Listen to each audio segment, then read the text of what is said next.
तर नमस्कार सगळ्यांना, स्वागत आहे तुमचं आमच्या गावाकडच्या व्लॉगमध्ये। आम्ही परवा देवाला गेलेलो आणि तिथून येताना हळदी कुंकूचं पॅकेट आणलेलो।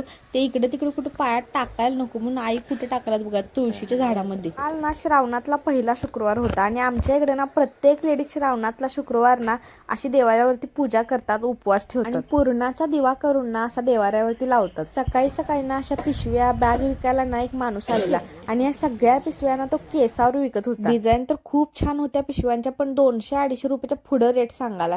पण धुतल्यानंतर या पिशव्या टिकणार पण नाहीत म्हणून घेतल्याच नाहीत। आधे मध्ये कधीही आता जिलेबी विकत भेटतेच, पण 15 ऑगस्ट दिवशी जी जिलेबी खायची मजा असते ना ती कधीच येत नाही। आणि आज घरोघरी चिखलांच्या नागोबांची पूजा केली जाते, त्याच्यासाठीच हरभरा, शेंगदाणे आणि लया कुठं मिळाल्याच नाहीत म्हणून आई अशी घरातच लया भाजत होते। आणि हे बघा, ह्याला पोतं असं म्हणतात। लहानपणापासून ना आम्ही असं हे दोऱ्यांचं बनवून ना गळ्यात कायम घालतो होतो। नागपंचमीच्या आदल्या दिवशी हे गळ्यात घालायचं आणि दुसऱ्या दिवशी चौकात जो मोठा नागोबा यायचा ना त्याच्या गळ्यात नेऊन हे घालायचं, खूप मजा यायची। आणि आज नैवेद्याला तळलेले धपाटे, शेंगदाणे, हरभरा, लया, खोबरं, गूळ, तूप, दूध असा सगळा नैवेद्य दाखवायचा असतो। आणि काल जयसिंगपूरमध्ये विकायला ठेवलेले नागोबा आई बघून आल्यात आणि आजीला कशा स्टोऱ्या सांगायलात बघा।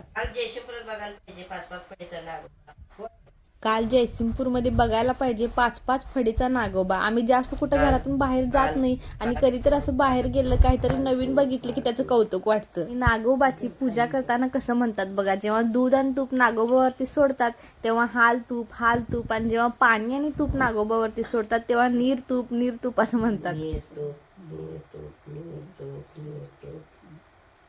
आणि जी दोऱ्यांची पोती आम्ही गळ्यात घालायला बनवलेली ती नागोबाच्या पण गळ्यात घालून घेतली आणि आमच्या पण गळ्यात घालून घेतली। चला, उद्या नागपंचमीच्या सगळ्यांना हार्दिक शुभेच्छा। चला, आजसाठी एवढंच, भेटूया पुढच्या व्हिडिओमध्ये, तोपर्यंत धन्यवाद।